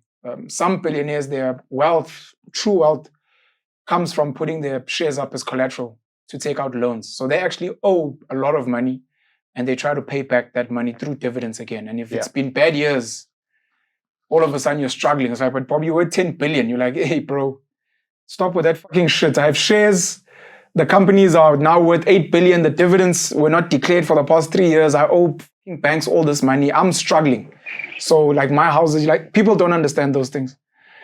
The ANC was a really good partner for the guys that run the global economy at the time. Because they sat with these guys, I can imagine, a lot and tried to influence, understand. Margaret Thatcher sat with Nelson Mandela through Lord Renwick at the World Economic Forum and got him to abandon nationalization, as an example. There are people that speak about free market, the free market system, of capitalism. And you're like, we think you guys kind of understand what game is being played here. And it's like, yeah, but there's all these rich people. It's like, okay, we'll give some of you positions and we'll give you a share of the what, but you're going to have to do something for us, which I think they've done well. They've kept the incumbent multinationals comfortable in South Africa for the most part. If anything, the cost of raw materials that get sucked over our country have gotten cheaper over the years, because our currency's gotten weaker since the 1990s, where we had rand-dollar parity. I think it was 1 rand to $1. It's horrible now. So our commodities are much cheaper. Even where the Afrikaners had started industrializing at some point, that has been destroyed. So the multinationals are even happy because we don't beneficiate anything here. So they get it raw and cheap. But of course, Nelson Mandela, the ANC guys were like, look, we promised our people a lot of things. So you're going to have to give us something, which then becomes forms of tax, Black economic empowerment, skills transfer, which has been pathetic. And that's where the RTP houses and the free this and the free that. But fundamentally, it's not even a dent on anything. The multinationals are still milking very comfortably from this country. And there were some people at some point that realized this and they got very frustrated. Julius at some point at the ANC Youth League, when he actually realized the game that's being at play. Arguably Jacob Zuma at some point at the ANC. And the question is again, how do you fight back? Because these guys are very powerful, and who are you? Do you have an army? Do you have nuclear weapons? And if you don't have that, can you make new friends who have those things? And that's where stories like BRICS come up, which people don't understand. No, BRICS is rubbish. We've got to go with the US. And you're like, if you're living in a beautiful 4-bedroom home in a nice suburb and your kids go to a nice private school, you're comfortable with the status quo. But it's not sustainable. You may not see it now, but the reason we have higher crime, greater poverty, yes, it's because of ANC corruption and maladministration. But another big part of it is the fact that big business is not pumping into this country the way they should, and we're not developing skills the way we should, of which you could blame the ANC and those guys, but it may not just be them. Because again, if we have skilled South African laborers, those skilled laborers are going to be like, but why are you sending these raw materials over there? We can kind of work them here. Again, this is what the Afrikaners sort of realized at some point, and it's like, we don't want that happening again. The Afrikaners were moving forward. Yes, they did it under apartheid at the exclusion of black people, but we don't like what we saw there. And if ever black people get on this trajectory, who knows, in 50, 100 years, we have another China situation. Yeah. And we don't want that to happen. So we'd rather manage this. Part of what I don't like about our political system is that it requires money to compete, which already excludes. I mean, the idea of a democracy where almost anyone can vote, but only people with over, call it 100 million can consider playing. Because it's, am I correct? 75 million. No, sorry, 750,000. I take it back. 750,000 to compete nationally. Yeah. Which excludes a lot of people. But that's just at a base to pay the IEC to be on the national ballot and on the 9 provinces. Then there's campaigning, which... That's big money.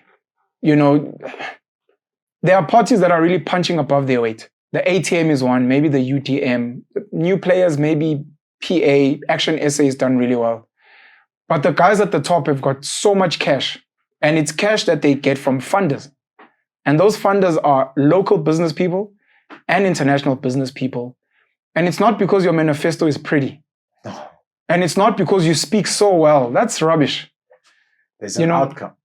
Julius Malema is a potential threat, and maybe not so much anymore. He's starting to change his tune, which is expected, but it's kind of sad. But an old Julius could have become president if a Middle East, if a Russia, if a China could say, we'll give you whatever money you need. As long as you can tell us as soon as you become president, you'll give us the mines, you'll give us the harbors, and we're good to go. Those are some of the deals being negotiated in West Africa now, with the guys very close to the BRICS guys, to be like, we're tired of France and America and the UK, because it's deals at the end of the day. But I either work for Mitmac Motors or I work for Penn Motors, and the one I get paid well, the one I get a pension, the other one we get work longer hours. These guys are saying the ANC guys sold out, which is just in the game of politics and business, but they're not letting anyone else in. So what we're going to do is we want to allow new players. You, Julius, will become not a rand billionaire, you'll become a dollar billionaire. You'll be on the cover of Forbes. So will some of your guys. And just like the Guptas did when they came into Eskom, they were supplying higher grade coal than the Glencores and the other guys at a cheaper price. Yes, that's so the guys are like, no, we're the Chinese, we'll come build infrastructure. You guys are struggling with potholes, we'll come fix your roads. Russia's like, we will give you the skills. And not only that, we'll teach you how to manufacture weapons, and we'll help you revive your nuclear program. Not just for energy, but for weapons as well. We see you.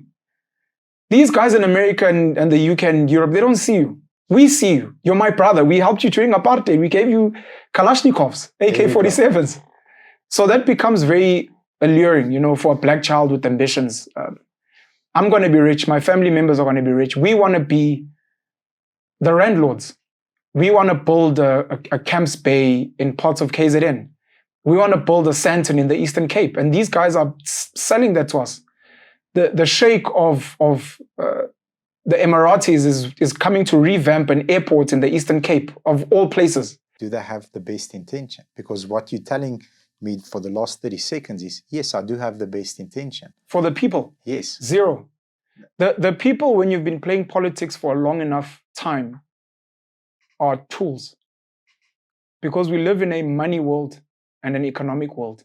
We don't live in a humanitarian world. If we did, politicians would be on the mic every day saying, plant seeds, grow your own food, educate your own kids. But none of them are saying that. All of them are about better systems, apparently. It's not about true empowerment. And we can offer better systems, but they have to come through us. And you have to vote for us. And that's all it is. So they become tools of whatever agenda that they're pushing. Because there's a political party, I'll give them shine because, maybe they deserve it. But I really don't think they should be in politics. They're run by a lady called Lauren Bernardo, OHM, the Organic Humanity Movement. They want to get into parliament so that they can dismantle the political system and we move away from political parties to independence. They want to get into power so that they are no longer in power, as an example. These are, again, it's cute and it's naive and it's... The guys that run the real world are willing to bomb nations against agendas like this if they catch fire. So evident, there's plenty being bombed at the moment. So it's very naive. And I've said to people before, unfortunately, you're going to have to get really, really big guns to build your utopia where kids get to like grow their own vegetables. Because the people that run real world agendas don't need and don't want the people to be fully empowered. Doesn't matter which country you go to. You can, the United States of America, you can go to Germany. That's just how it works. The functional, so-called functional countries are the ones where the population are highly educated, highly skilled, and they are contributing to big companies to run the country. It is not people who can unplug from the system, do their own thing. Even Jack Ma, as a dollar billionaire in China, was silenced for thinking that he was bigger than what he thought he was. So there have to be agendas. And I think if you've been in politics for a while and you study history and you study the global economy, at some point it clicks. And at that point, you now need to decide, who am I going to be in this system? Do I want to be a businessman, Patrice, and work for certain agendas as well? I'm not in politics, but global interests can use me and partner with me because I understand they want an ROI, but I can also negotiate with them that, look, we need a few guys here, but they will be skilled. They'll speak good English. They'll be professional, but you have to give us something. Do I want to be a politician and be the one who sways the people and pushes agendas? Do I want to be doing something else? And it becomes tough. So you end up having to figure out, I guess, as a politician, which role do you want to play? Because the reality is that it's difficult. If you use a sports analogy, many of us in various ways have played or understand the game of football. And with the understanding, and you can be 80 years old or 20 years old, you will never become Messi or Cristiano. You'll never become Pep. You'll never become Roman Abramovich. You won't. Yeah. So it's like, what can I do? Some people's like, I'm just happy to watch. I'm just happy to go to the stadium. I'm going to play the game and see how far I go. I'm going to try and own a soccer team. And so it becomes something like that, I think, for politicians. And you spoke about a proven track record. Lived reality. Politicians will hit you with their manifestos, and let's look at all our political leaders. I'll speak about the top 5 and the 3 new players. Cyril Ramaphosa, John Steenhuisen, Julius Malema, Velenkosini Hlabisa, Peter Groenewald. Maybe I'll add Reverend Kenneth Mishwe. I'll add General Bantu Olomisa. I think this is the top 7. And then the new players being Herman Mashaba, Gayton McKenzie, and Jacob Zuma. Forget everything they say. Forget reading their manifestos. Forget their qualifications. The last 5 to 10 years, just look at how they live their lives.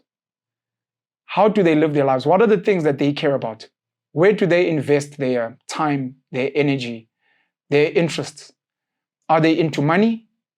Are they into spending time with people? Are they into development? Are they into traveling? What are the things that tickle them? Forget the noise. Just like look through it and be like, I think this person genuinely cares. I look at how this person's lived and their effort at creating jobs. I remember this person crying when this thing happened. I think this person hates white people. Forget the manifestos. I'm just looking at the things that he's doing as an example. And you'll start getting an answer. You see it in the type of friends that Jacob Zuma had during his tenure, internationally, even locally maybe, the type of people he'd be seen with, laughing with, that he got along with, and the people that he didn't get along with. See the same with Cyril. You look at Julius, maybe John Steenhuisen, even though he's a bit kind of, still a bit green, and the type of people that like what he has to say and the type of people that fund him, etc. Gayton McKenzie as an ex-convict, Herman Mashaba as an ex-businessman, and so you start getting like a feel. And you also get a feel of their level of talent or lack thereof. That's where you're speaking about Grandmaster and do you think Jacob Zuma could actually be the head of BRICS? do you think John Steenhuisen could actually sit at the United Nations or sit at the World Economic Forum, and a president or a leader or chancellor of Germany would actually hear what he has to say and take it into consideration? Or the prime minister of India or the leader of China would actually be willing to listen to it? Or are these people just, if I was not in South Africa, I'd look at them and be like, ugh, you can't expect Elon Musk to sit with a leader in South Africa and actually take them seriously. Like, bro, I'm Elon Musk. I actually influence markets. You just get people jumping up and down and voting for you. So we're not even playing the same game. I can outfund all your funders times 100. So I don't think our serious politicians actually put South Africans first. And I think any form of social welfare is an insurance policy for the big business players locally and abroad. And I think it's something that they sell to the people just to kind of keep them hoping. Because the reality is that hope is an opium. It's a drug for the people, and it keeps them at bay so that we don't have what's called political instability. So this has probably been one of my favorite moments that I've shared with you. It's been a long one, probably over 2-3 hours. And most of it was fun. The last part's really freaking depressing. It really is. I'm semi-depressed now after that. I'm so sorry. But it's not your fault. It's just the reality of politics. It's so layered. And the deeper down you go, the more depressing it gets, because it's not easy. Yeah, Vince said off camera that the more knowledge you accumulate, the more you read, the more you know, the more lonely life gets. Yeah. No points closing. No, I'm depressed. Have you decided who you're voting for? Not yet. I've got one more point. I sat with General Bantu Olomisa of the UTM. He spoke about how they've called for a national dialogue after elections. We filmed that. It dropped recently, but we filmed it before Thabo Mbeki, ex-President Thabo Mbeki, spoke about the idea in the media of a national dialogue after elections. I've been saying for the last couple of years that we need a CODESA 2.0, where young South Africans that are book smart, street smart with a proven track record, it could be either of those or all, get to sit and discuss the next 30 to 50 years of this country, at the exclusion of people that are probably not going to be around in the next 30 to 50 years. So for me, I'd prefer for everyone over 50 to not be involved and to have some type of input. It may not be direct, of young people. Primary school might be a bit too much, but maybe high school kids to have an input, not necessarily a sit down, and then from 18, more importantly, all the way up to 50, to have a lot of people sitting down and discussing the land situation, issue, and making a decision. Whether politicians buy into it or not, we'll say this is what we've decided is what's best. And in various ways, business, politics, we're going to try to infiltrate government, business to make this a reality. What type of economy we want as a country. Mining becomes less important. We're moving into the digital age. Agriculture is still very important. Things like beneficiation and developing of industries. What type of education system do we want? Of course, mixed with online, but in terms of the content and practical education, which has gone away. What type of propaganda do we want to push as a nation? Do we want TikTok challenges, dance challenges? Do we want more stuff on TV where kids are getting smarter? Or do you want more arts, kids creating stuff, making things? And then what type of relationship do we want to have with the rest of the African continent, including the discussion of borders, especially in SADC? What type of relationship do we want to have with the rest of the world, the West, BRICS, the East, etc., whether it becomes a reality or not, and draft our own CODESA. And in 30 to 50 years, it will be something that the kids of today then will look at and be like, hey, this was what they decided or did or failed to do. And then we're going to take it from here. Infrastructure development, transport, foreign direct investment, all these other things and in between, and do that. So I think it's something that's fundamentally important, including the idea of only voting for independent candidates and no longer having political parties, except as support structures for independence. But every part of South Africa must have their own independent candidate where, you know, we have got someone that represents us in parliament. One or two, depending on where you're based and how big it is. We've got 1 or 2 or 3 people. And whenever we have any issue, we as the people can remove that person and send someone else Love it. Because on an open platform like that, you're not going to be presented with, this is the leadership, this is the best that we can offer from our party. It's actually people debating. I like what he says. I dislike what he says, but he makes common sense. I love his logic.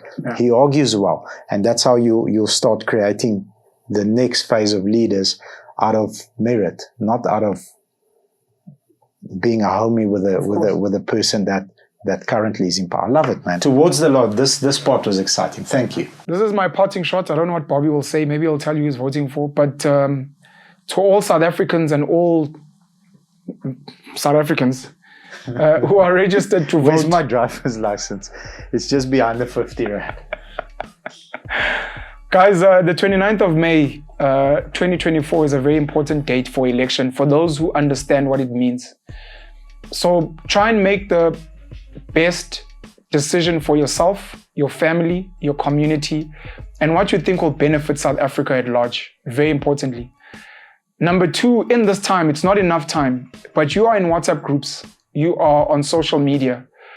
This is part of your political activism. Even if you're only followed by 50 people, it's enough to just let people know who you're voting for and why, and who you think they should be voting for and why.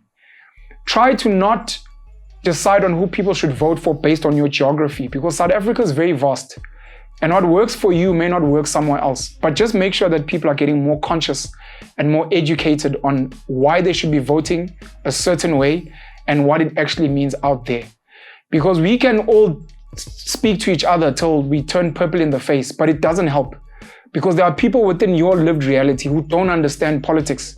And it's up to you as a leader who watches platforms like this for more educated, more involved, value-adding people in society to go out there to influence at least 5 people to vote, and to vote intelligently. And that's not necessarily vote for this party. It's just be able to substantiate why, and it must be practical, and it must be real, and it must put South Africa first. That's all that I implore of you. And the rest of us behind the scenes are going to carry on doing the work that we do to try and make this country a great place. And we celebrated the Springboks, and it would be really nice if we could celebrate our economy. It could be so nice if we were to celebrate our schooling system, our healthcare system, if we had some of the greatest companies in the world that are based here, and if we had a society that we were really proud of, where when you tell people I'm from South Africa, their faces just light up. And it's up to us to do some of that work and become the Rassi Erasmuses of the spaces that we're in. Siya Kholisis as well. Love it, man. You have my vote. After that speech, I'll vote for you, brother. Love it. Thank you. I really enjoyed this. Thank you.